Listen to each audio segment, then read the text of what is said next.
Welcome back to the Highway 49 podcast. Here with my guy Jeremy Grandison talking all things Charlotte 49ers and Hornets. NBA playoff time here, episode 103 of the pod. As always, before we dive in, gonna hit the best thing we've seen this week. Jay, what you got, man? Ooh, best thing I've seen this week. Went to the movie theater, I, watched Sinners. I knew you were going here. I was gonna make you if you didn't, so let's hear it, man. Had to, man. I love movies. You guys know that, but sitting down in your house and watching a movie and streaming it's fun. It's relaxing. It's comfortable. I'm eating a four-piece dinner from Popeyes with some fries while I'm watching the movie. Can't get much better than that, except for when you go to a movie premiere opening weekend and the movie turns out to be a banger. Theater was filled. Sinners was great. The first half, I wouldn't say it was slow, but it made you, relate to the characters. It built um some character background so that when the cool shit started happening, you were locked in for it and it felt like there were actual stakes. So Sinners was great. Glad I saw it. Anyone who is thinking or on the fence about it, go watch it. Great movie, fun time. And that's the best thing I've seen, Hunter. How about you?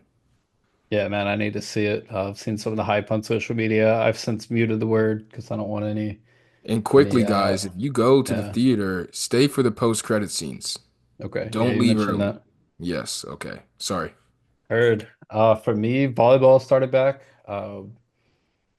Trying to get my lick back, man. So I tore my labrum in the tournament we played last year, fractured a bone in my shoulder when it dislocated. So months of PT, we're back, can move it again. I guess that's probably been well documented on this pod, but our first game was Thursday. Took a couple games to get settled in, but about like the fourth set, I still got it. Felt good. Okay. Uh, Okay. we got the dub. So revenge tour. I think I've told before, but like the season is no joke, dude. It's a 17-week season, dude. I'm in the NFL for real. I mean, Wow. just no practice, just five. So go out there Thursday, drink some beers, play some volleyball. But it's a good time, man. And I will say, speaking of practice, we have none out there. It's you could tell some people have played before. Last time I played before I started doing this work league is high school PE. You know what I'm saying? Uh, but it is hilarious. Like we'll run into someone that very clearly played in college, and it's like, oh shit, all right, you got it, bro. Like, Yeah, that's what happened for us. I joined the basketball league. We are one game in. We're in a different league this time. My goal is to not get ejected and suspended from this league. Right, that's the goal. Good start. One game in, only two fouls. We're good. But same thing too with you, where it's like we don't have time to go and practice and run plays and do whatever. So we're kind of just out there just spamming pick and rolls until someone gets yeah, open or doing something. And that kind of gets me into that segue, man, because we haven't been able to practice, but Charlotte has. definitely. And the spring game happened. Maybe what you even call it a spring game, a spring showcase Mhm. happened. You were there. Just talk to me about what that was and how they had more chemistry than, your volleyball team and my basketball team. Yeah, no doubt. So it was interesting as far as a spring game goes, being open to fans. I wouldn't say it was as entertaining as maybe a spring game would have been, where you actually, score some points, get the crowd into it. It was a practice, man. I mean, there were individual periods, there were stretch periods, there were 7-on-7, there were full team. The main, I mean, there were no turnovers, no touchdowns. So it wasn't, I'm sitting here writing takeaways for the Observer, and I was like, it was a normal practice. I mean, it was basically it could have been a Tuesday practice, something that we would go out to in seasons very similar. They did, however, have a ton of snaps in the full team period. I think he said over 60 snaps. They mixed the run and the pass well, and we got to see all three quarterbacks really for I mean, not, I guess, first time for the media folks, some of them, but the first time for the fans for sure. And I think it leaves the door wide open for the battle to continue all the way up until game one, which fans do not like hearing. Is there something you saw in the showcase that you didn't see when going to Tuesday morning practices, whether it's the quarterback, wide receivers, or defensive unit, but maybe start with QBs? Yeah, so quarterbacks. So we got to see the three. Grayson Loftus took the first snaps in the team period 11-11. Just to let the fans know, full transparency, the weekend before the scrimmage, that previous Saturday, Connor Harrell took the first snaps with the opening team. So it's one of these things where I'm not 100% sure. We asked Tim Album after practice. He said, "I'm not interested in naming a starter right now. It's got a long time between now and then." And talking to some of the support staff around campus, the takeaway from some of those people is if it's 4th and 2, who can get that first down? That's who Tim Albin is going to put. My mind goes to Connor Harrell with that, with some of that running ability, the dual threat option, and Navarro, Tim Albin's quarterback at Ohio this past season, couple thousand yards passing. He's a 1,000 yard rusher. They had 2,000 yard rushers. So he definitely wants someone mobile, but at the same time, he's trying to marry Tim Albin's idea of an offense with Todd Fitch's idea. And like I said, they're being put together. So it's going to look a little bit different than maybe just going back and watching Ohio film. So starting with the quarterbacks, I thought that Zach Wilkie, I didn't mention him in the first reps. I thought he had maybe the biggest wow factor arm. He made two really, really good throws during that, but he kind of followed it up with he had a lot of throwaways, was behind on a screen pass, made simple mistakes that you would kind of expect in spring, especially for a relatively young quarterback. Um, so final stats real fast. I didn't keep yardage. Harrell went 6 of 10. Most of his passes were around the line of scrimmage, 10, 15 yard range. But he would pull the ball down and run. Grayson Loftus, on the other hand, 7 of 11. He had a couple swing passes, a really nice wheel to number two. It's a new receiver coming in from Western Kentucky.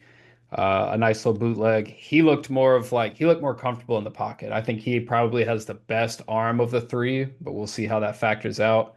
And as mentioned, Wilkie, he's the combination of it both. I mean, he can pull it out, pull it and run in the option. He can break the pocket if it needs to. But like I said, I think he had the two kind of wow factor throws, at least, that stood out to me early in the action.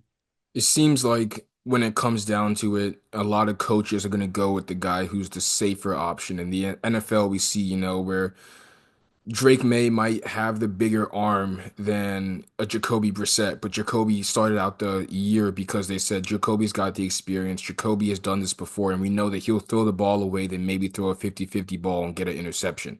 Yeah. Where does that stand for Charlotte? If you had to pick between the three, who's the safest option going forward right now? Yeah. And like you said, 4th and 2, in that 4th and 2 scenario, maybe even 3rd and 6, who do you think could maybe get the chains moving for the Carolina, or not the Carolina Panthers, for the Charlotte 49ers? Yeah, man. My brain goes to Grayson Loftus. I think he's going to be able to pick the defense apart. And he's got the arm to make the throws at all three levels. That's where my mind goes to start pending the offense, right? If they're going to be a run heavy offense, my brain goes to Biff Bogey, Jalen Jones, 2023. That's where Connor Harrell is in my mind. He can stand in and make some throws. I think he's got a better arm than Jalen Jones, but he is primarily going to pull the ball down and run. And they've got Boy, kind of this, flashbacks. yeah, no, like I say, man, I don't think they're going to name a starter for a while. And I don't think that there's one that is drastically better than the next one. I think they've got different skill sets. Wilkie is the blend of them both, but I think he has got work to do kind of getting through those progressions. And my takeaway final for them was it looked like Loftus and Harrell are kind of 1A, 1B, working with the ones, and then Wilkie kind of fits in that category briefly, but then he's mainly working with the twos. So that's where it stands right now. But there were a few standouts at receiver. And guys, I think Miles Burris is going to be a really good receiver this season. He had some flashes as a true freshman at the end of last year. His catch and run ability is serious. I will say the previous weekend I did see him get hawked on what I thought was for sure a touchdown, so might need to work on that speed a little bit this offseason. Or the DB is just fast as hell, man. I don't know. EJ Mason is another one coming from Samford, and we'll get into this later, but this team needs Sean Brown. We'll get into that in the mailbag, but I'll say it like he is the most complete receiver on this football team. They need that to be him to be on the field. I do want to talk about defense for a minute because it feels like every defensive tackle they have is in the portal right now. They did just sign a new one, Taz Williams, coming over from Utah State. We'll talk about him in a little bit, but I'm not 100% sure if this was, I think could be for a few reasons, and I'll lay it out. So, Charlotte, when Tim Albin he came on here and said, we're going to run the 4-2-5. That's what they want to run. He talked about the secondary calls being similar to regimes past with Ryan Osborne, some things being similar. Reed Williford even mentioned the mentality is pretty similar under Nate Fana as the new defensive coordinator. But Saturday, they were running like a 3-3 stack on defense. 3D linemen, three linebackers behind them, and then kind of a rover moving around. So a little bit different. And like I say, that may be because shit, every D tackle they've got almost is in the portal. Jalar Holly is waiting on a waiver. Maybe they just don't have the bodies right now. And obviously, that's something they're addressing. My mind went there. It also went to this is the first open practice. So I'm sure App State and North Carolina has some reps there sitting in there, or at least watching some of the tape back. So maybe that was just a little blemish or a little not blemish, but like trying to hoodwink where on Stephen A bamboozled them into thinking you're going to see a 3-3 stack in the opener. I'll be shocked, like I say, with Tim talking about a 4-2-5. And then last thing, a couple of key players did not participate. Reed Williford, leading tackler from last season, Johnny King, only returning starter off the offensive line. And he would actually be that 2 years in a row. I just realized that because he was the only returner last season and this year, man. That's got to get tiresome. Yeah, interesting to get back out there and kind of talk with those guys. We got to talk to two players, Joey Burns. We had to ask him, dude, because I mean, you know Joey Burns. Think about his role in the offense. He's a fullback, big time blocker. Ran a couple routes late in the season. I remember he had a catch against Navy. But dude, he's out there in the slot right now.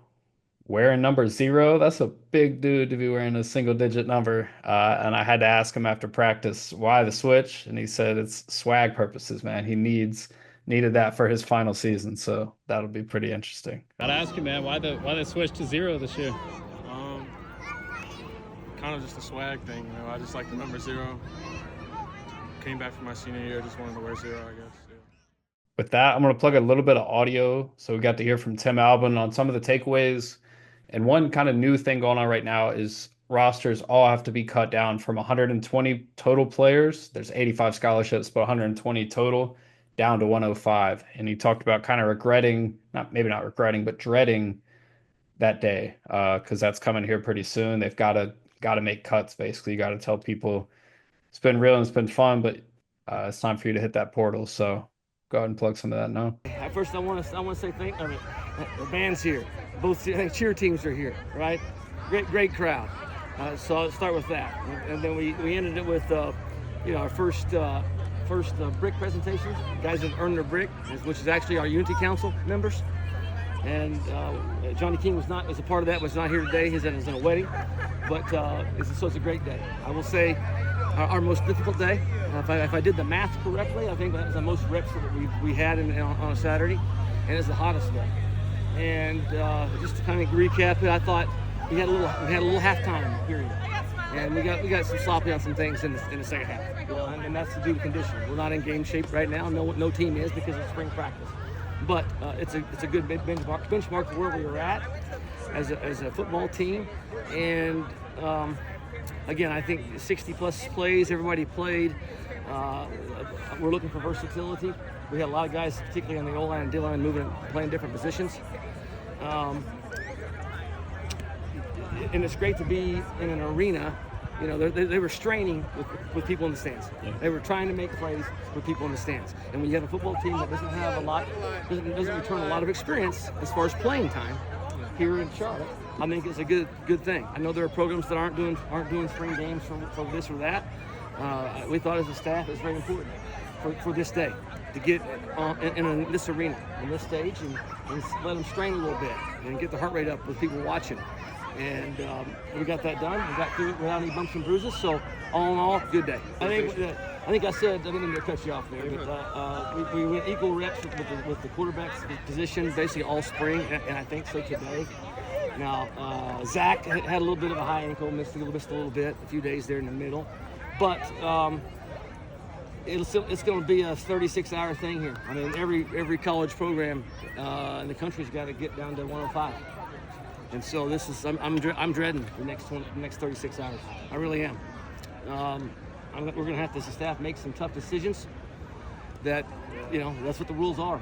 And again, I've been dreading this since we started spring practice, knowing this was coming. But back to your, the part of the depth chart. I'm not sure how that's going to shake out this year. We're not ready to really announce anything through 15 days. As you know, the college rules, we have OTAs coming up, in the month of June, and we'll take full advantage of those. Yeah, and that's the thing where, it's spring and people are saying football season's over, people are going through light practices. For a lot of these players too, you got to give your all during these times because the coaching staff has to determine who is going to stay on this team, who are those 15 players that we're going to have to let go. Unfortunately, who will there be? So that Tuesday, 10 a.m., 7 a.m., 8 a.m. practice isn't just, a walkthrough for a lot of these things too. These things matter. You have scouts, you have, personnel and staff on Charlotte saying, "Hey, let's see who wants to give it all in this Tuesday morning practice because that's the guy we want to see in the fall." Definitely. And it's a situation where they're having to get rid of a certain amount of people to hit a new roster marker, but at the same time, you got to bring people in. Like when I look at this roster in comparison to years past, I think we'll get an idea of the coaching level here pretty soon. Like when training camp rolls around, season gets going. I don't think this is as talented of a roster as maybe that they've had in years past, but I still think that they can find ways to overcome that and win some games here. And I'd be really interested to see what happens with the quarterback battle, but it all starts in the trenches, and I think that's going to be part of it. So with that, we did get to talk to Braden Mullen. He's a new edge coming over for his final year of college ball. Guys, he had 20 and a half tackles for loss over the past 3 seasons at Dartmouth. I think he's going to be a good addition. We're number 44. So I'll plug a little bit of his audio now. All right, man. Coming over to Charlotte, what's kind of your first impression been like through this offseason so far? Sort of a seamless transition, if you want it to be that way. I mean, the coaching staff is there to help us all. It really draws comparisons to the last place I was at, and that's why I picked it, is because it's a coaching staff that cares about the player, and at the end of the day, they do what's best for the player. And they've shown that day in and day out. I mean, they end every meeting saying, "Hey, we love you guys. If you got anything, come to us, come close the door, talk to us. We'll help you out in any way we can." And they have, and they show that every day. So it's really just being able to see that side of the coaching staff is inspiring, and they come out with juice every day. It really inspires us to attack every day because, I mean, we're doing what we love, so why not have fun doing it? It was interesting after a spring game, you're thinking, okay, we'll probably talk with quarterbacks or, maybe the support staff. We still haven't gotten to talk to them a ton, but ended up being Joey Burns and Braden Mullen, a returnee from the Biff Poggi era, and then a newcomer. So I guess that did kind of give a nice summary of the spring session. And pretty much what happens now, Tim said they've got 3 weeks off, let the players rest. They'll come back, OTAs over the summer, and then 30 days before the opener, you can get ready for training camp. And knowing App State's traveling to Bank of America August 29th, you would say probably June 29th, they'll get that rolling, maybe the 30th or July, I apologize.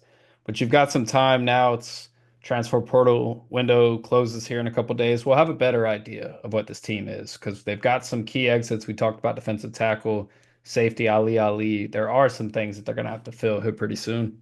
Yeah, so you talked about 3 week, kind of vacation for these guys, but it never stops for the coaching staff. If you're them, what are the things you're trying to key on in these 3 weeks so that when the players come back, hey, let's jump right back into it. Let's not come back with a lull. Let's not, sleepwalk our way back. The second that 3 weeks is over, here's the game plan we have. Here's how we want to implement it. Here's the type of schemes that we want to start introducing to this team. Definitely. So that was the thing in the spring too, man. It's like I'd never heard this before, and I understand why it's like this. But they basically said this is not to develop our scheme and this is get a little chemistry, some cohesion, but this is mainly player development. What are you good at? How can we improve on that? What are you bad at? And how can we kind of patch those holes for you as a player? Because they know, hey, this isn't the final iteration of the roster. And I mean, we've seen last year, like Omega Blake joined Charlotte August 1st, and they had a game in basically 4 weeks. So the roster is going to continue to change. I think it is key, and Tim talked about it. Yeah, you do have 3 weeks off, but what are you going to do in those 3 weeks to when you get back, you're able to pick back up? Because that's the thing. Players are gearing up for finals right now. They have plenty going on, but I think that the true team building scheme implementation, trying to figure out what the identity of this team is, comes in the fall. And like I said, Tim's talked a ton. He wants to run the ball, specifically in the second half of the games. He wants to get after the quarterback, which I think they have a few good options on the edge for that.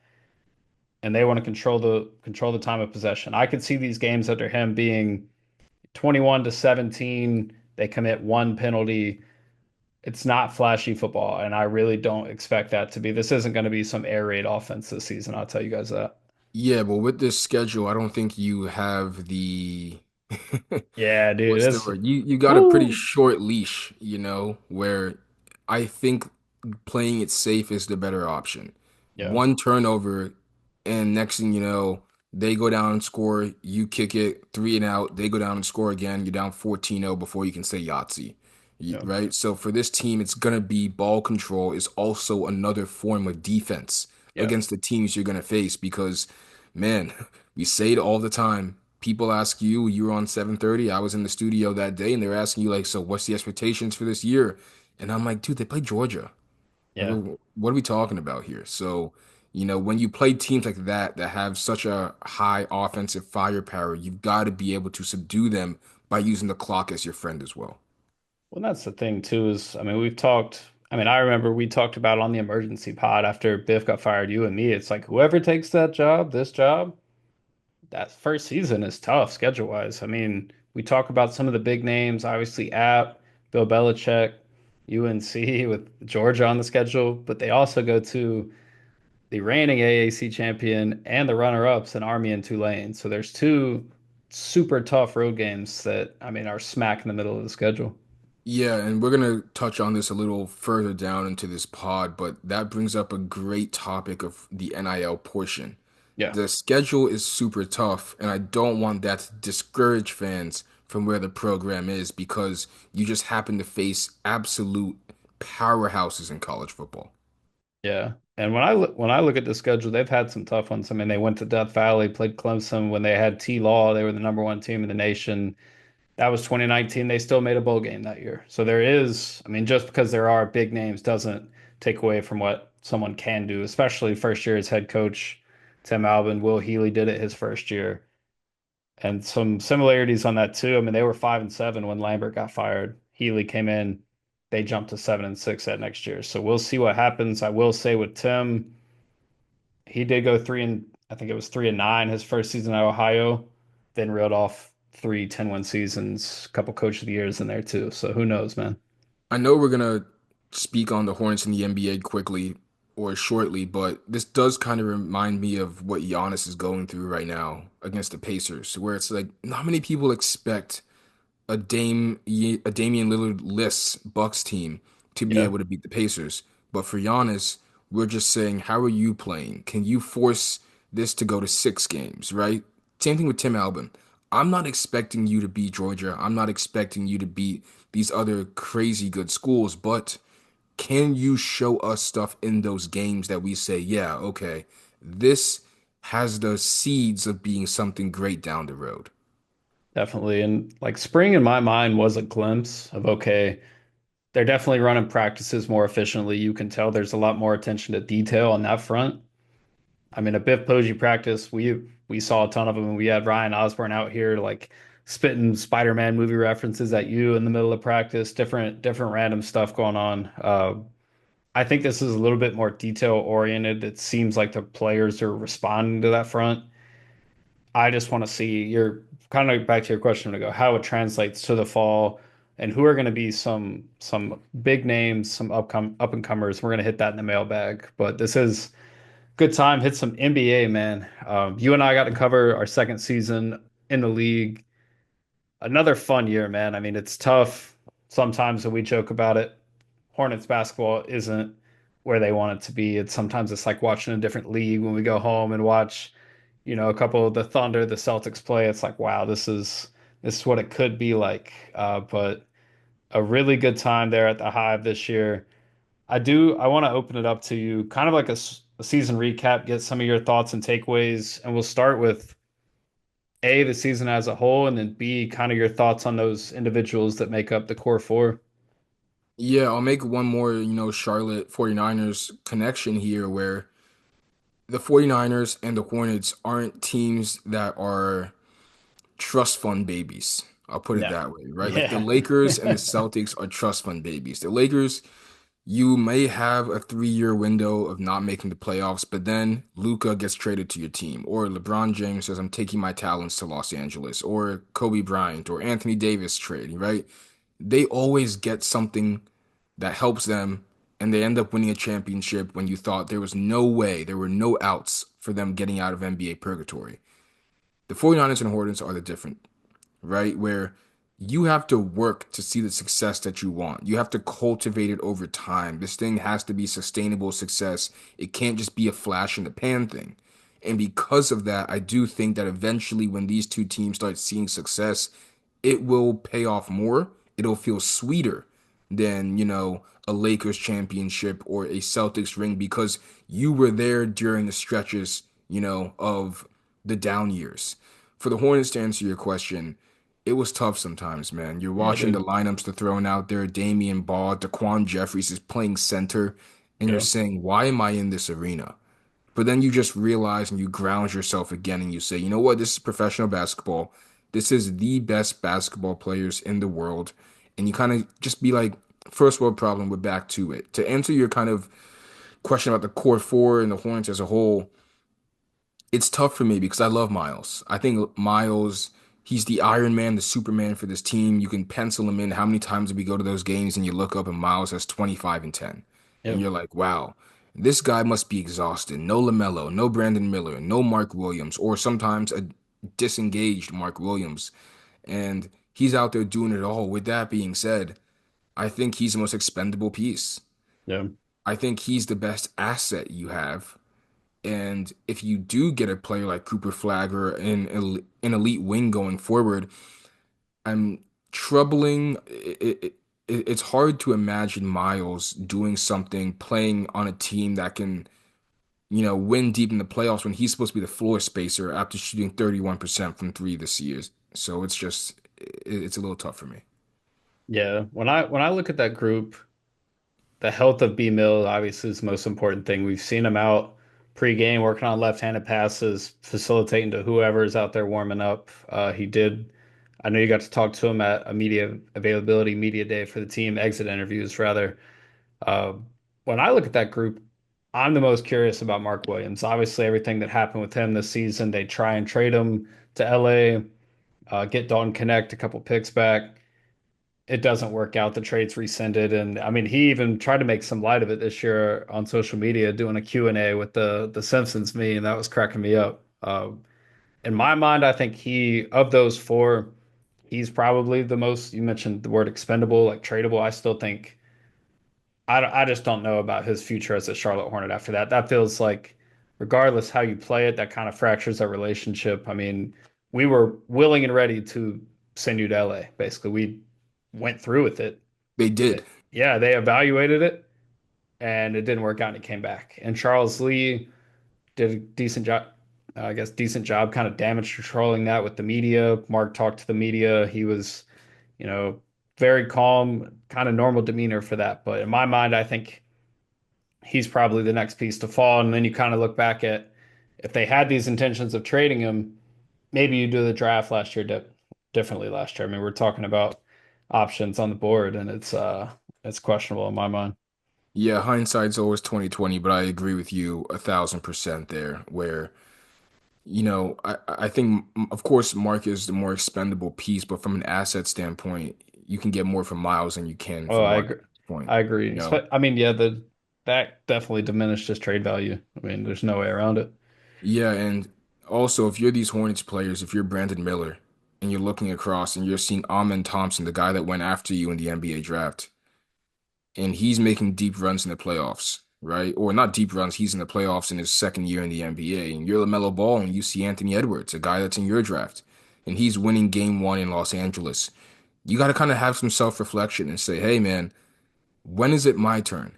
When are we going to take that step? When are we going to turn that corner and make that leap as well? Because you don't want to get left behind Yeah. in your peers. I think Jason Tatum is one of those guys where, kind of like Patrick Mahomes, they get that championship kind of early on, and they're allowed to like sit back and, rest up a little bit. Not much pressure on them right now. It's the opposite for guys like Brandon and LaMelo, where all the guys in your class are, making big impacts. Evan Mobley is Defensive Player of the Year consideration. Amen Thompson's making second team All NBA. And you look at your resume right now, and it's 19 wins and 21 wins. So Yep, something's got to change. And at a certain point, it's not going to be, patience, we're building it out. No, we'll see what happens this draft, but something's got to change sooner rather than later. definitely. Before we keep diving in, I do just like reminisce for a second on year two in the league. When I think of best memories from this, I think of A, chopping up with you, Matt, Jerry, media room, Will, so many good people around there. And then B, I think about early nights in the season where it felt like this team still had a chance. I'm thinking Trey Mann's on the court. Some six man of the year talk is going on. I actually did see him post playoff basketball, be back in Charlotte soon. So that makes me think he might be returning this upcoming season. And he bet on himself this year, decided not to take the qualifying offer, injured his back, missed much of the season. Hate that for him. He's a great interview, seems like a great dude. But I gotta ask you, man, and I'll tell you mine first. But favorite memory in Charlotte from this past year, mine, I would say the what's that Charlotte and Detroit, Brandon and LaMelo seemingly going bucket for bucket. The NBA Jam shirt I got to write for the Observer that night. That was easily my favorite night of the season.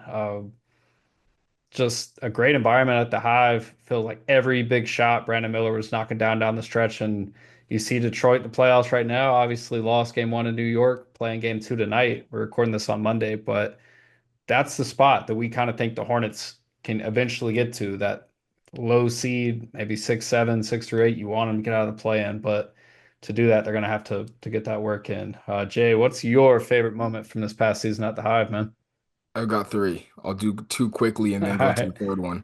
First one, Jokic comes into Charlotte. He has what, like a 27-17-15 game. And the Hornets really are supposed to win that game if Mark Williams comes up with that rebound. I think the Hornets go up four, Yep. whole different game. Jokic gets the and one instead. Miles Bridges in the fourth quarter is saying, high screen and roll, Jamal Murray, I want you guarding me, and I'm going downhill over and over and over again. That was super fun. That's number one. Number two, the Spurs game. De'Aaron Fox, a week Yep. after being traded, Wemby's out there, and you see the Hornets somehow pull off a miraculous W. De'Aaron Fox hits a game winner that ends up not counting because it was, I waved past the that off, buzzer. bro. Yeah. It got waved off. That was super fun. But for me, it would have to be talking to Stephen Curry, Yep. seeing the Jimmy Butler, Draymond, Steph relationship kind of 2 weeks after the trade deadline when the Warriors came to Charlotte, asking Steph about what changed in the NBA. And then last night watching that it doesn't matter what changes in the NBA, the constant is Stephen Curry. And that guy is just gonna hit shots over you. Those Rockets fans must have nightmares about what he's done to them over the years. They've seen those same shots in 2017 and 2018 and 2019, and now the Rockets players are young. They might not have experienced it, but the fans have seen this story many times. So those three things kind of stick out for me for this Hornets season. Definitely. And speaking of Steph, I got to ask him a relatively relevant question on that about how defense has changed for him through the years. His answer to that was cool. I'll plug some of that audio now. Steph, you've seen all kinds of defenses over the years. Obviously, in the Olympics past year, you have nights where you're the number one option, nights where you maybe two or three. Just curious on the defensive side, how do you think that has progressed through the years and through your career in the NBA? How the teams guard me? Yeah. Seen it all. Just the idea, based on the coach and just the mindset, how aggressive you want to try to get the ball in my hands. But we have counters and I have reads that I can always make adjustments. And over the course of 48, find a way to make plays and figure it out. But you see everything under the book. It's a compliment, but also it's a fun challenge to figure it out on that. For me, though, yeah, I mean, that is the thing. We talk about covering a 21, you said 19, 21-year win team past two seasons. It's not a lot of super happy post-game press conferences, and I really wish the Hornets would allow access in the locker room so we could build some of those relationships. How we're able to do with the other teams. I mean, last year I wrote a story on music and basketball, and getting to just talk music with Damian Lillard and Kevin Durant. Like we don't have those type of interactions on the Charlotte side. So that is something I want to see more of. But overall, awesome season. The two games you mentioned, Denver and San Antonio. I missed the Denver game as an anniversary. I had no way out of that one. But San Antonio, I actually caught as a fan in the stands. So that was a wild game to be at as a fan too. But definitely, and I kind of want to get into the light at the end of the tunnel with that, and that starts with the NBA draft. Not too long from now, man. Charlotte, I they have a 14% chance they're among the top three teams or bottom three teams that have the highest odds. Why is Cooper Flag the pick, man? Tell the listeners. Hunter, you and I went to get beers a couple weeks back, and we just gushed about what Cooper would do Yeah, for not only our jobs for the city of Charlotte, just having a guy that can instantly stick into that four slot. Kind of honestly what he's the final form of what they imagined Tijon being. yeah. And it's No, funny that literally. they could just get him as a rookie and toss him in at the four and say, hey, guard Jason Tatum today. Yep. That's what Cooper would do for this team. It would immediately elevate them from out of the lottery for sure. Does that make them a play-in team? I'm not sure. Does that make them a playoff team first year? I'm not sure. Health, of course, always means something, but it gives you a solid future in base to be like, okay, now we're finally out of let's try and build to the draft. No, you built to the draft. You got Yeah. that guy. Now what can you do? So Cooper would just do so many things, but also just for the fans too, having a Dookie, who I know you're, Carolina stan, having a guy who went to college in North Carolina, the media access, all those things kind of change. So I'm really excited. And it kind of reminds me of Charlotte too, where it's like, hey, Bank of America Stadium, game one. You're gonna Yeah. get all these new faces, all these new eyes, all these new viewers because of these added opportunities. So let's see if the Hornets can luck out and get that number one pick in the draft. That's the thing. I mean, you heard LeBron go on Pat McAfee not too long ago and kind of walk around saying the draft lottery is fixed, talking about, oh, that just so happened to work out, and D Rose to Chicago and all these different things. Well, this is your local tie to the Charlotte Hornets, man. I mean, playing right down the road, had a shot to send his team to the national championship. Obviously, came up short in March Madness with the Blue Devils, but he fits every need this team has. And when you think about plus defenders, this team doesn't have a ton of them. I mean, we talk about Miles Bridges having to guard Kevin Durant and Giannis and Tatum every night. And at some points of the season, I mean, he was able to take that challenge on. I mean, he fared well against KD this year, but that's not sustainable for a playoff team, and they're going to need someone to fill that role. Yeah, of course, there's no NIL discrepancy between NBA teams, with like who has more money than who. There's a salary cap, you can't really, everyone can go under the second apron or go over the second apron. But from terms of like trying to attract stars to your city, I think Charlotte goes through the same things that other small programs in college go through. The only way to really attract stars or veteran role players to come to your team is by showing them you have a good foundation, Yeah, right? If you're a college student athlete and you're saying, why should I choose Charlotte over blank team? Well, it's because Charlotte has a Tim Albin, a guy with, experience, with proven success, sustainable success, a good foundation. Okay, let me tie my roots to this guy. Why do I want to come to the Hornets? Because they have a Cooper Flag, because they have a Brandon Miller. These things kind of cross over sports, and we've yeah. seen the same principles being applied to all of them. So interested to see what happens. Fingers crossed, and hopefully we see him in teal coming up next season. Yeah, no doubt. Organizational success starts at the top, and we've seen the success under them. You talk early, Will Healy still on the Charlotte side. You saw that crumble, the Biv Poggi experience. We'll see what happens with Tim, but I kind of want to stick on that head man topic and talk about Charles Lee. Rookie season in the NBA coming over. He's got two rings from his time with Milwaukee, time in Boston. And one thing about him, man, he's not going to crack. He's not going to break at the podium, and he's going to continue to talk about what his team does excel at and what he believes is good. I'm curious for you.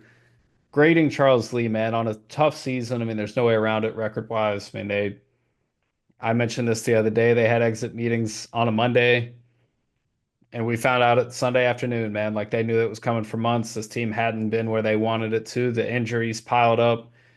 You talked about the different lineups out there. It was a frustrating season, I think, for the fan base. But one thing's for sure is we mentioned there could be help on the way soon. But Charles specifically, man, what would you grade Charles in year one as the Hornets head coach? I'll give Charles a B. Um, at the exit interview, someone asked Jeff Peterson that same question. He said, "Hey, man, I'll be honest with you. You can't find a single coach in the NBA that's gonna, get wins when you have 47 different starting lineups in a season. Yeah, that's Can't do insane. much with that. And the thing that makes Jeff Peterson's job so hard now is with all these injuries, how do you evaluate your team? How do Yeah. you know if this guy's right, if this guy fits, if the structure, the style of play you want to do works, if you don't have the personnel to kind of find out what you want to do? And I'm going to keep bringing back, like, connections back to Charlotte. Who was, I can't believe I'm blanking on his name already. Running back freshman decided to come to Biff Poggi's team. Oh, Darrell Darrell Robinson. Robinson, right? Darrell gets injured early in the season. He started off pretty well. And you're thinking, wow, well, the way I want to evaluate this team changes immediately because our star running back's gone, Yep. right? And then another guy goes, and you're saying, now we can't evaluate the linebacker group because this.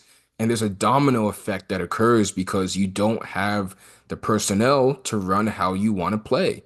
And I think we saw the same thing with the Hornets, where Grant Williams, when Grant Williams was Dude. healthy, we saw a lot of cool things with the Grant, Mello, Brandon Miller sets. Yep. Grant would give a pass to LaMelo, give him a screen, then give an off-ball screen to Brandon Miller, who Melo would give a pass over top, a skip pass to a Brandon Miller three. We've seen that play was the exact way Brandon hit a few big threes in that Pistons game, Yep. right? And now when he's injured, your game plan, your tendencies, all these things kind of shrivel up. They get minimized, they get smaller. And it just kept getting smaller and smaller all season until you're just saying, you know what, Damian Ball, get us a bucket. And you never want to be in that space in the NBA.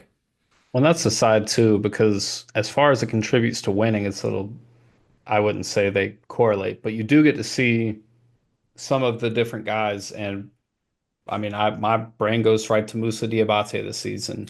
Years past for Charlotte, it could be any number of players. I mean, we've seen walk-ons at quarterback, center, and running back for Charlotte all at the same time in the past. But it does open the opportunity and it kind of changes the formula because now you're looking at this year like, okay, where does Musa fit in now? Does he still fit in, or is he now a trade asset, as you mentioned? That's the thing with, I think, the Houston Rockets right now. What makes them a really formidable team is they have so many lineups they can deploy, right? I saw them last night going ultra big.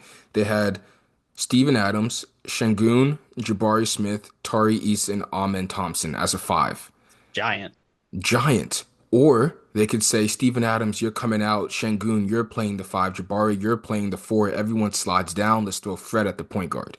Yep. Or they can say, Şengün and Steven Adams, you're out. Jabari, you're our five. We're going complete five out. Let's throw Jalen Green and Amen into this lineup, Dylan Brooks into this lineup at the four. So you're seeing that they can do a lot of different things to throw teams off guard. The Hornets, 20 games into the season, we're saying, we've got nothing. We're a Yeah. one-trick pony. Everything has to run through Miles Bridges. And if it doesn't, we're losing by 40, unfortunately. Yeah. And you think a team like Houston has the wealth or I guess fortune of having a Reed Shepard who's not even playing, who's the top pick in the Exactly. draft this past year. Charlotte hasn't been living like that. It's been, you mentioned Miles, it's hey LaMelo, can you give us 35 tonight? And if not, might do it in an efficient manner. If not, it's tough. My grade of Charles, similar to yours, I'm at like C plus. I think you had moments this year where you could see like the offensive mind of his. I mean, obviously ducking Matt's question at any and all points in post game availability, but we saw the ATOs, some of the late game plays, the success that they had but it all comes back to we talked about it, the personnel. I mean, coaches can do a ton of stuff on the side. You can really scheme up. Obviously, we're about to see how important that is come playoff basketball, making adjustments, but it's about the personnel you have on the court. And the Hornets didn't have their guys for another year. Now we're talking 9 straight seasons without a playoff appearance. And man, wouldn't it be sweet, man? The teal shirts lining the Spectrum Center, 20,000 plus fans in there getting excited to watch probably a game 3 against like a Boston or some team like that. You know, you might get smacked, but at least you're in that environment, man. What a time. Yeah, absolutely. I mean, that's one of the cool things about the playoffs, the environment. Watching OKC, everyone wears the white shirts, everyone wears the blue shirts. You best believe everyone in Charlotte will be wearing the purple or teal shirts. And the people that don't would get peer pressured on the Jumbotron, and I'd be one of the people peer pressuring them. Put that damn shirt on because this Yeah. doesn't happen often in this city. You know, support your team. You're never too cool for school. This is the NBA playoffs. This is college football. This is college basketball. Show some support. Don't be Yeah. too cool for it. Mentioned the playoffs real fast. I do want to get some of your thoughts. I told you, man, I went through a move this past weekend, so watching the playoffs hasn't been as easy as would hope, but just some quick playoff thoughts from you, man. Obviously, it's shaping up to be a really, really fun next couple months. Cool. Quickest thoughts for me. OKC out the gate when they just Woo! slaughtered the Grizzlies. A lot of teams don't get the respect they deserve until people see them on the biggest stage doing it. OKC is one of those teams where it doesn't matter. People still aren't giving them the respect they deserve. Oh, the Grizzlies stink. Oh, the Grizzlies this, the Grizzlies that. This team won 68 games this year. Yeah, They're the youngest team in the NBA and won 68 games this year. Give them some respect. Again, we talked about this. Denver Nuggets versus Clippers tonight. I think this will run in the morning or something. Maybe who knows? yeah, I'll be up. I'll probably be going to sleep around 1 a.m. because this game's gonna end around 12 and I'm gonna be buzzing. I'm gonna be yeah, up spamming texts yeah. after like Kawhi hits a game winner or something in game two. So excited for that. But overall, it's been good. I think the stars have come out to shine. You Yep. know, Jalen Brunson had a tough start, had to get used to that whistle not being the way it was in the regular season. Stephen Curry was shining. But it's just fun to see that, NBA playoff basketball can still bring that crowd in like it always has. And I'm excited to see the atmospheres and what happens in game two. And then, of course, the massive swing game threes we have coming later this week. No doubt, man. I can't wait. Like I say, I'm tuned in now, man. We're almost set up. You'll see something here next time. It'll be all good. Setup will be good. But with that, man, let's hit the mailbag. It's been a minute since we've done a mailbag. We've got 4 or 5 questions here from a few of you guys, and let's go ahead and dive into that. Yeah, it's been a minute. We love commenting on, or responding to you guys' mailbag questions. So just starting off with 49 Shades of Green. Thanks for the comment here. How likely is it that Sean Brown receives a waiver to play? So this technically would be Sean's 7th year of college football. Missed, I think, one with injury, didn't play a ton. He's got the COVID year in here. The whole setup is weird. So I reached out to Reagan Hill, one of the compliance folks at Charlotte, and said, how likely is it? Her response, there is no likely meter. It's just a decision you have to wait for. And I think it's messed up, just truly, because Sean Brown, I mean, we've talked about him on here a ton as a player, both a person. He's pretty much stuck in limbo of, do I just start training for, try and get to the NFL, try and get to another walk of football, or do you take that hard turn that Trexler Ivy just did and get a job? You know what I'm saying? Like you move on in that aspect of your life. You kind of just have to sit here and wait because NCAA can wait all the way up until the first day of the season. I mean, we saw what happened with Jaquarius Conley last year, was deemed ineligible 24 hours before. So this isn't a situation. It's not black and white. We just pretty much have to wait, which I think is an indictment on the NCAA's process. But that's where they're at. All right, next mailbag is from D Rock 15. Appreciate the comment. How are things going in terms of NIL for the football program? Yeah, so the most recent kind of bit of information I got on that was at Tim Albin's hiring, like the press conference. So I was told team last year had anywhere between 1 to $1.5 million in NIL. and or 1 to 1.25 million, and they're trying to get up to 1.5 million last year. The lines were blurred a little bit on okay, what is Biff Poggi paying out of pocket? Is he paying out of pocket? I still don't have any kind of confirmation on that. But when you hire a multimillionaire former hedge fund manager, you hope that that's where it's going to lead. So Tim is a different story. He talked a ton. He put some pressure on Mike at that press conference about getting the resources you need to have this top level talent. There isn't a great, like I say, a great number now. Like I said, they want to get up to 1.5 million, but we talked about it, man. I mean, there's 85 scholarship spots. There's 105 players on the roster now. You got to find a way to divvy it up. I'll be interested to see what they do. And we asked Mike Hill, I think I asked him this question about will Charlotte hire a GM to help manage these things? And he danced around it. Doesn't look like that's in the cards right now for this team. I mean, we'll get into it in a second here with going back to a previous pod with Normulence that asked a question about NIL, but I don't think it's necessarily drastically improved, but they're going to need to continue to kind of elevate that side, that collective side, to get to where they want to go. Let me pull up the quote now from Norbulence. But Jay, if you want to kind of elaborate your thoughts on NIO, we'll get rolling with that. Yeah, Normulance, you asked a question, and I really appreciate you asking it because I've thought about it before. Hunter and I, when you asked it, talked about it extensively for a couple of days. I think one Yeah, of the Hornets games was that night, and we kind of dove into it. Um, there's a weird thing that happens in college back or in just college sports right now. And do you have the quote of what he yeah. said? Can you say it? So he said, you say it's hard for Charlotte fans for the portal stuff, but the real impact isn't on the fans, it's on the donors. Why should I donate and buy tickets for this? As someone who's had season tickets for 30 years and don't now, I pretty much walked away from basketball and it sucks, but this is pretty pointless. And he was frustrated. I think that kind of led about Nick Graves hitting the portal, becoming the fourth straight leading scorer for Charlotte to transfer in the past 4 years. So that's kind of the context of his comment.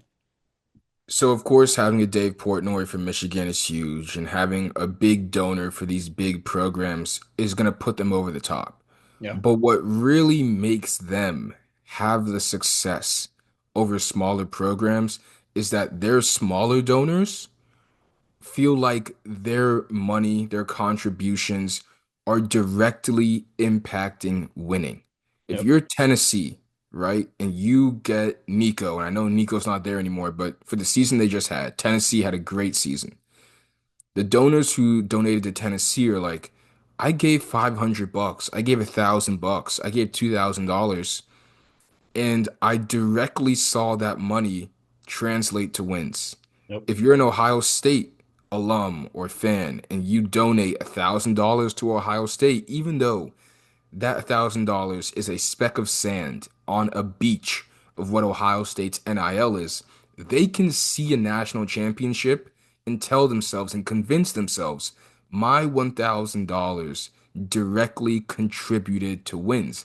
Yep. I'm a reason why my school, why my program won a national championship or saw success. So what that means is the next season, if they donated $1,000, dude, I donated $1,000 and I got to see us have a parade and lift a banner and have all these things. I had a great fall watching my team roundhouse kick other programs in the face. Literally, yeah. Yeah, I'm gonna donate 2,000 this year.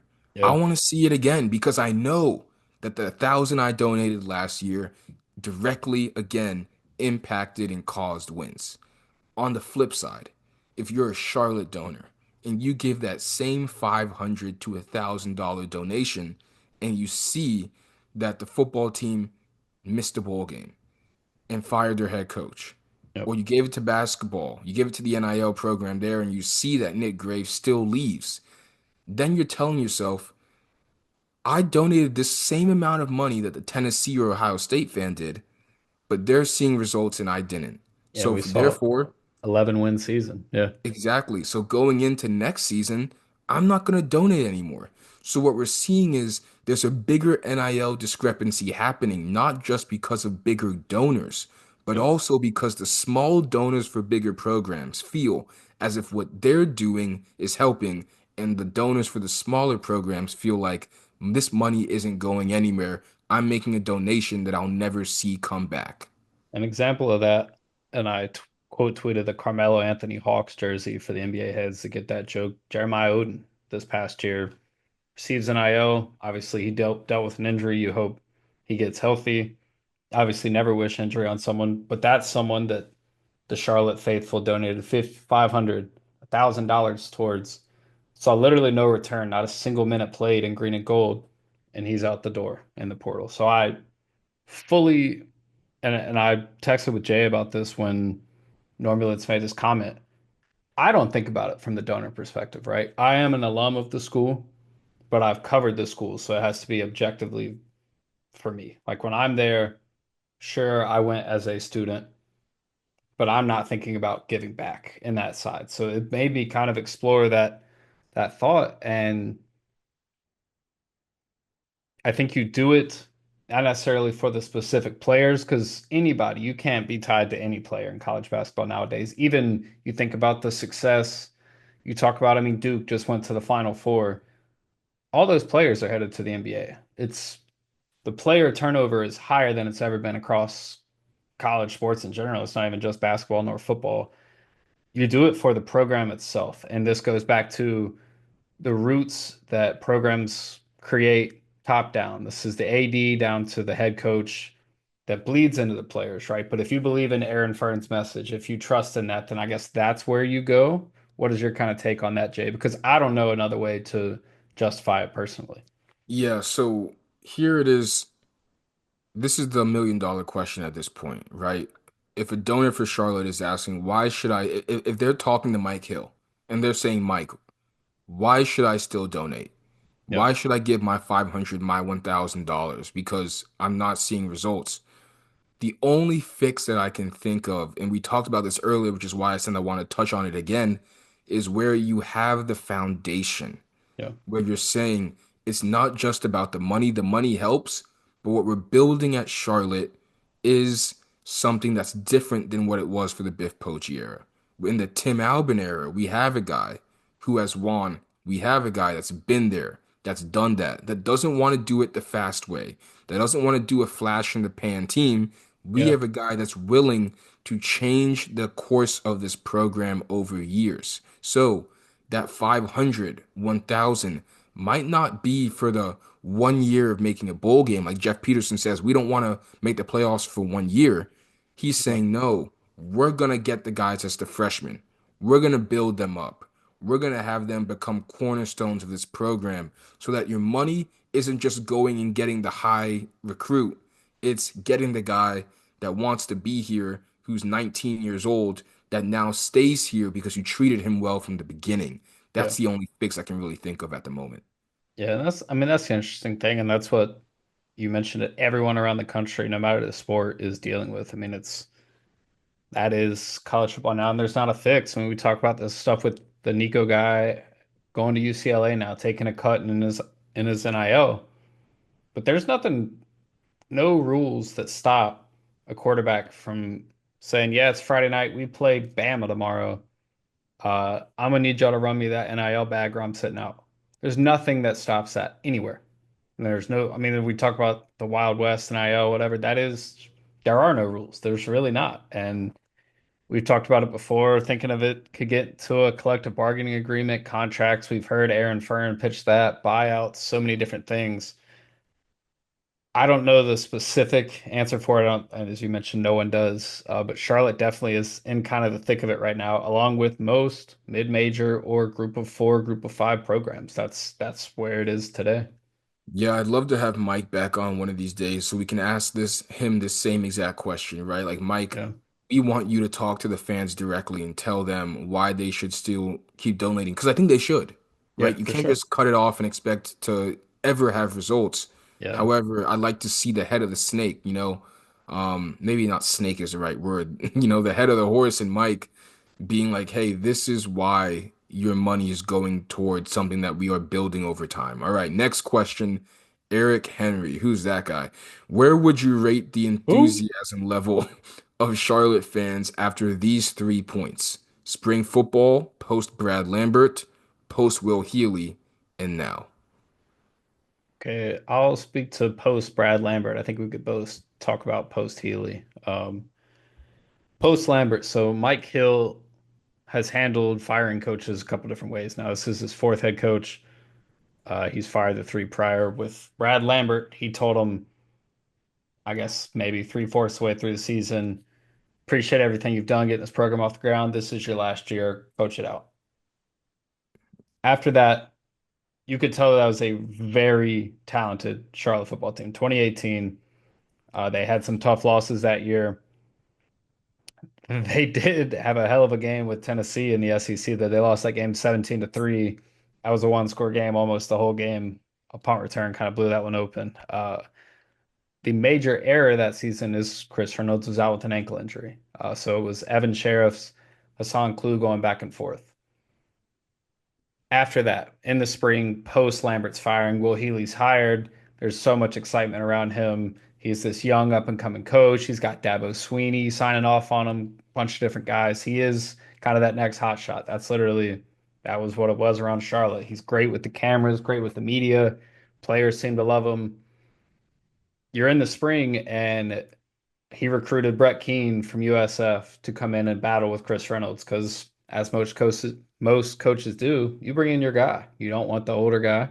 You don't want who was there before, especially if he couldn't finish the season. I think at this point, Charlotte fans were excited. I mean, this is, like I say, the next up and coming coach from the FCS ranks.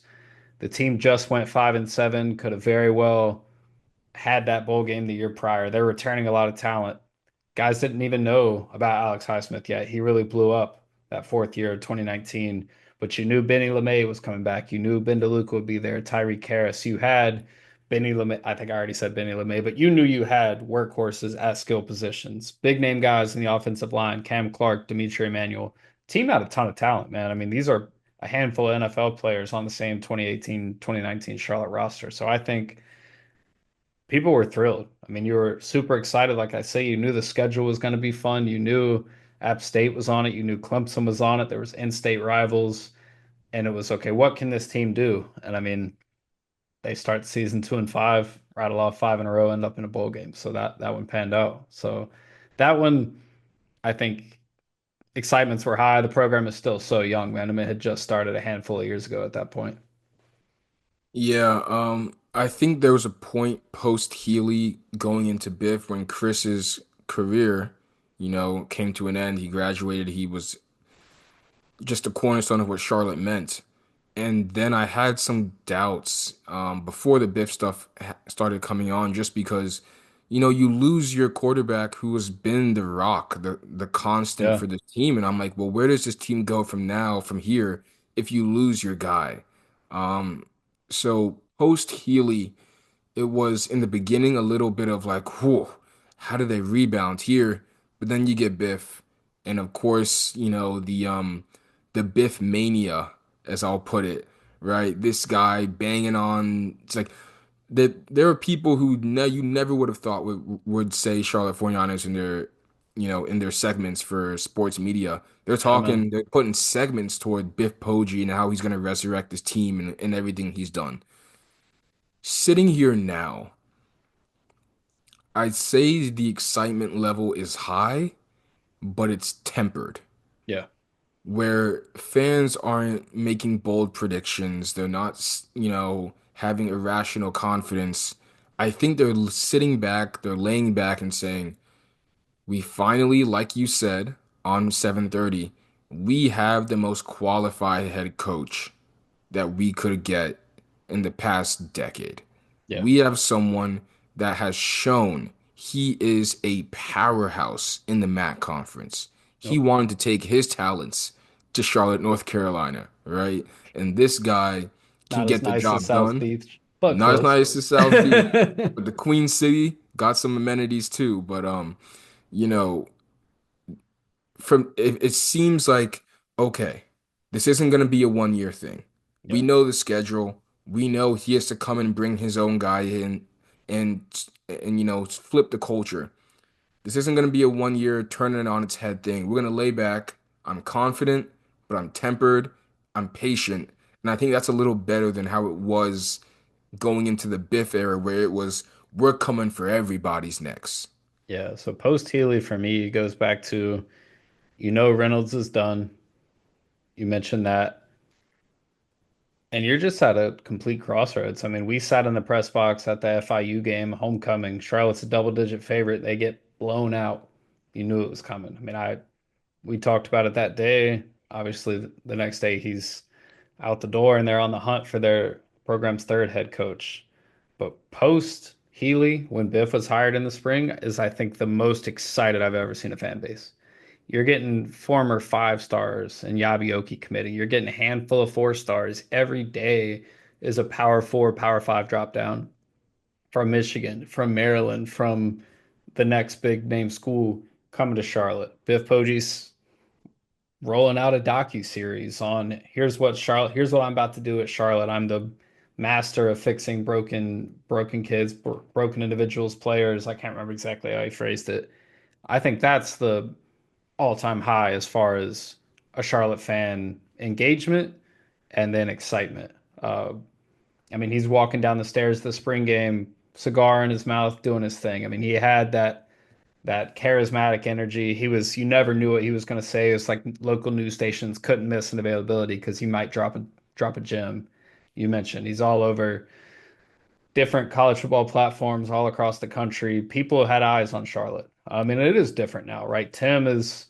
He's in my mind, it's like the lunch pail hard hat dude. Like he's gonna be there. He's gonna get there early. He's gonna be there all day. He's gonna stay late. Like that's who Tim is.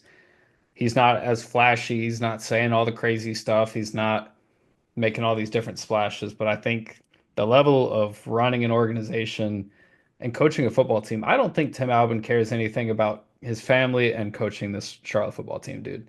And you couldn't say that about the guy's past. I think this is a very dedicated individual and he's going to put his time in. So while I don't think the excitement level is maybe as high as ever, you're looking at the roster, you're not seeing as many four stars.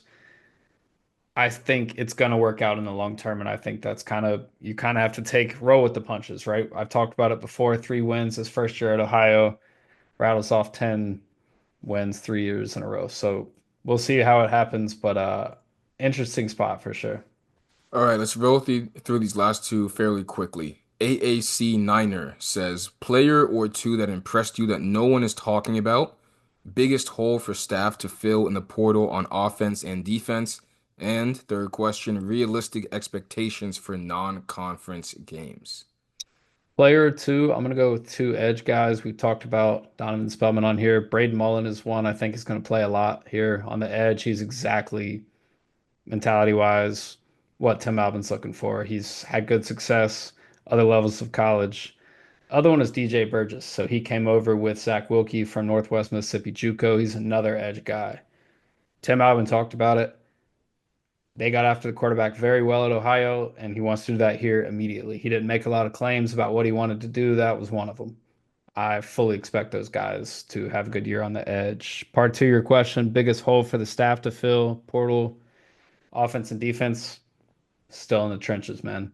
Offensive line, they need some dudes. Defensive tackle, they need bodies. And Jalar Holly is another one waiting on a waiver. Like I said earlier with Sean Brown, not 100% sure when that's going to happen. So we'll see what happens there. But realistic expectations for non-conference. Here's the schedule, man. App State at Bank of America Stadium, huge game. Winnable game. Bill Belichick at home, tough. Tar Heels. Monmouth at home, winnable game. At Georgia, ugh. I think realistic expectations, 1-3. If you knock it out of the park, I think you're 2-2. That would include beating App State. So that's where my mind goes. Just similar to last year. They were 1-3 in the non-con last year. That's what you thought was realistic. Charlotte schedules tough games in the non-con. Mike Hill talked about that on the pod after ECU. That's what it's going to be, man. Yeah, I'm gonna go 2-2, but I'm gonna go out of left field. They beat UNC. I mean, it would be nuts. They beat UNC. Yeah, if they beat Bill Belichick in his first true college road game, that will be something to see. Yeah, that's what I'm going with. So I'll go 2-2 as well. Last question from Charlotte 49ers news and hype. Running back room question mark. More about the offensive scheme. Yeah, so Don Chaney Jr. coming over from Louisville. Not a ton of production there. He started his career at Miami, had his best season there. I think it's either 300 or 400 yards. I don't have it right in front of me. He's looks like the guy so far. He's built pretty much just like Cartavius Norton from a season ago, more of that bowling ball running back. He's been the one all spring. Uh, Henry Rutledge has been dealing with an injury. I think he's going to play a lot. I think he's a scat back in this offense. I think he can line up in the slot, jet sweeps, trick plays, whatever you want to do with Henry. We saw reverses be kind of his calling card last year, but I hope that he has a big role this upcoming year. And shout out his dad. I met him briefly at the spring game. Said he likes the pod, so appreciate that. Outside of that, Rod Gainey Jr. is back this year. There are quite a few different running backs I think are going to see reps, but I would say those are the big three. All Offensive right. scheme, hit that real fast. We got to see what I think is like a vanilla version of it. I think Todd Fitch is going to draw some plays up, man. He's been a coordinator for a long time, all across the Carolinas. I mean, was an analyst in the SEC pat previous year. So if they can nail down what they want with quarterback, is he going to be a runner? Is he going to be a pocket passer? Do you want that kind of wild card that can do both? It'll give some insight. But right now, not a whole lot schematically that I can give you guys. With that being said, thank you guys for, commenting on short notice to have that mailbag for Hunter and I. I know this was a long pod. We got through a lot of stuff, but just if there's one takeaway from this, I would say don't let these seasons discourage you from, being a donor, from supporting your school, from showing that school spirit because we can't let smaller programs just fall to the wayside and Yeah. just let the NIL era completely take over and to the point of no return. You Yep. guys still matter. Those donations still matter. And I think that we can't allow, the success of bigger programs to diminish what it means to be a fan of a team that, like we said, has seen success, but it matters more. You get more pleasure when you see it again rather than, again, a trust fund baby program. Definitely. And there's always stories to be told at this level. I mean, that's my favorite part of this. And I've said it before, feature writing, interviews on here. And we're trying to get back to that pretty soon, guys. But long episode. You're right, Jay. We appreciate you tuning in. Highway 49 podcast. We'll be back soon with more. We got to get Hannah back on the pod. We're going to get all together soon. So looking Yes, forward to Hannah, we that. miss you. We got to get the Three Musketeers back sooner rather than later. Absolutely. Appreciate it, guys.